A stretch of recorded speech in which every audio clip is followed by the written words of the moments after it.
Paddling sports like canoeing and kayaking are a fun way to stay active, hang out with friends, and connect with the outdoors. But like any water activity, when things go wrong, they can go really wrong and fast. So it's important that we take extra safety measures to protect ourselves from harm like injury or, in the worst cases, drowning. Before we even head out paddling, there are two things we need to do first. 1, make a plan. The first thing to do when planning is to check the weather.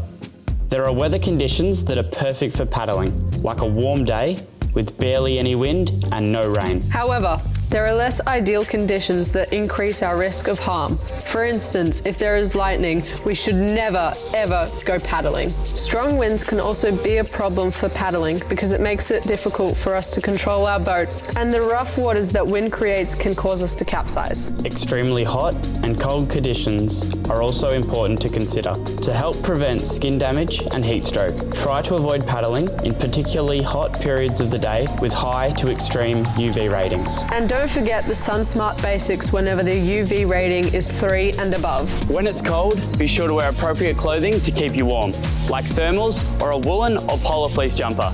And a beanie is a good idea too. Avoid any clothing made of cotton because once cotton gets wet, it will stay wet and make you even colder. Next, we need to check the location we're about to paddle in. This starts with choosing a location suitable for your ability. Flat water, like a lake, is suitable for all abilities, even if you're a beginner.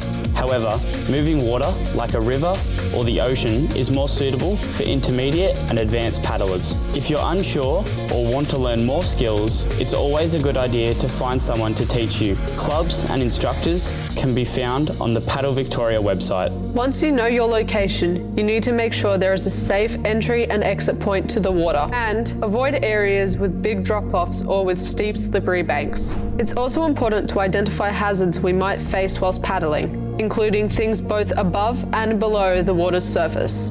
Is the water deep or shallow? Are there any sharp objects, rocks, or logs in the water? Are there any trees and branches hanging over the water that we might run into? Is there a current in the water that might push us in a certain direction? These hazards are often not an indication that we can't go paddling. It just means we must be aware of them in order to protect ourselves. A simple way to do this is to wear shoes both in the water and in the boat. These can be any sort of water shoes or old sneakers that you don't mind getting wet. Once you've come up with a plan for your paddle, invite your friends or family because you should never paddle alone. And always tell someone you trust, like a parent or guardian, what your plans are. This includes details like who you are going with, where and when you're going, and what time they can expect you back on land. Sometimes weather and location conditions can change, so always be prepared to adapt your plan or come back on a different day. Now that we have made a plan, the second big thing to do before we go paddling is check our equipment. Life jackets are a must whenever we go kayaking or canoeing because they keep us afloat when we fall in and help to prevent us from drowning. Choose one that's a suitable size for you and pick a bright colour so you can be easily seen. Then, check the life jacket for damage. There should be no rips, tears or broken buckles or straps. When fitting your life jacket, ensure all the zips and clips are done up and then pull on the straps to ensure a snug fit. When fitted properly, it shouldn't come past your ears when someone lifts up on the shoulders. Another important bit of equipment is a helmet. Helmets help to prevent head injuries that might occur from a head strike on overhanging branches or on submerged rocks and logs when we fall in. They are an absolute must in moving water. And they're also important when playing paddle games around other people, where paddles or boats might hit us on our heads. When fitting a helmet, adjust the size so the helmet is snug enough to wriggle your eyebrows when moved backwards and forwards. Then do up the buckle and make sure only 2 fingers can fit between your chin and the strap.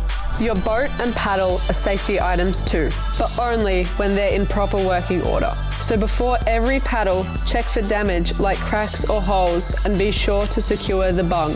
Now you've made your plan, you've checked your equipment, and you're dressed and ready to go. But what should you do if something does go wrong? If you fall in, always stay with your boat. Your paddle won't keep you afloat, but your boat can. By holding onto your boat, you can use it to stay afloat and you can be more easily spotted by someone coming to rescue you. If you can, flip the boat over and climb back in, or swim it to the closest land to make it easier.